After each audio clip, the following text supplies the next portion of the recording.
ایک زمانہ تھا، ایک درخت کو لوگ پوجنے لگے، تو وہاں ایک صوفی تھا، عبادت گزار تھا، شب زندہ دار تھا۔ اسے پتا چلا کہ لوگ درخت کو پوج رہے ہیں، تو اس کے دل میں بڑی غیرت جاگی، توحید کی غیرت ہوتی ہے، وہ جاگی اور وہ کھڑا ہوا، اس درخت کو کاٹ دوں گا جس کو لوگ اللہ کا شریک سمجھ رہے ہیں اور پوج رہے ہیں۔ ہاتھ میں کلہاڑا پکڑا اور اس درخت کو کاٹنے کے لیے نکلا۔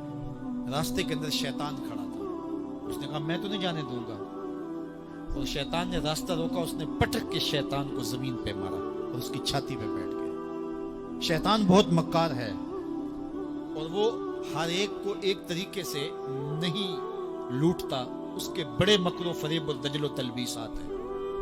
اس نے دوسرا طریقہ اختیار کیا، اس نے کہا جناب آپ عبادت گزار ہیں، تہجد گزار ہیں، شب زندہ دار ہیں، آپ درخت کو کاٹیں گے لوگ آپ کے مخالف ہو جائیں گے، پھر آپ کو ان کے مقابل کھڑا ہونا پڑے گا، اور سویرے شام لڑائی ہی لڑائی، آپ کی عبادتوں کے وقت میں خلل آئے گا۔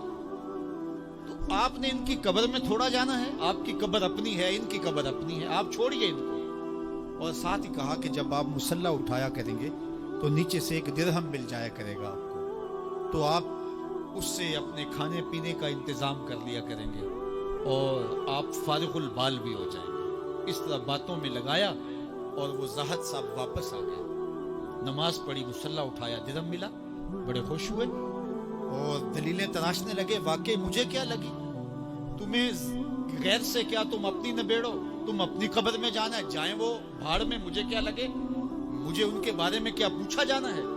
نمازیں پڑھتا ہے، ہر نماز کے بعد مصلی اٹھاتا ہے تو ایک درہم ملتا ہے۔ کافی دن گزر گیا، دل بھی آہستہ آہستہ مردہ ہو گیا۔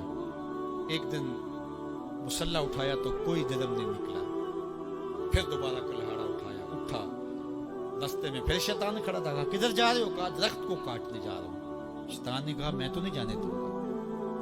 اس کو تجربہ تھا کہ میں اس کو پٹک کے زمین پہ مارا تھا، یہ میرے سے طاقتور تو ہے ہی نہیں۔ اس نے پھر گریبان سے پکڑ لیا، شیطان نے پٹک کے زمین پہ مارا اور چھاتی پہ بیٹھ گیا۔ وہ زاہد صاحب پریشان ہو گئے، شیطان کو کہنے لگے کہ یہ کیسے ہوا، میرا تو تجربہ ماضی کا یہ تھا کہ میں طاقتور ہوں، تم کمزور ہو، لیکن اب تم نے پٹک کے مجھے زمین پہ مارا۔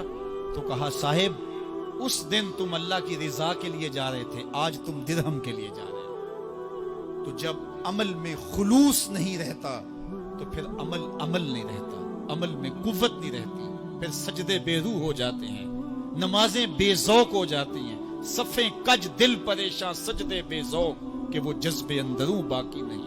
نماز روزہ حج زکوٰۃ سب کچھ ہے باقی مگر تو باقی نہیں۔ پھر سب کچھ چلتا رہتا ہے لیکن رسم ہوتی ہے، لا یبقى من الاسلام الا اسمہ ولا یبقى من القرآن الا رسمہ۔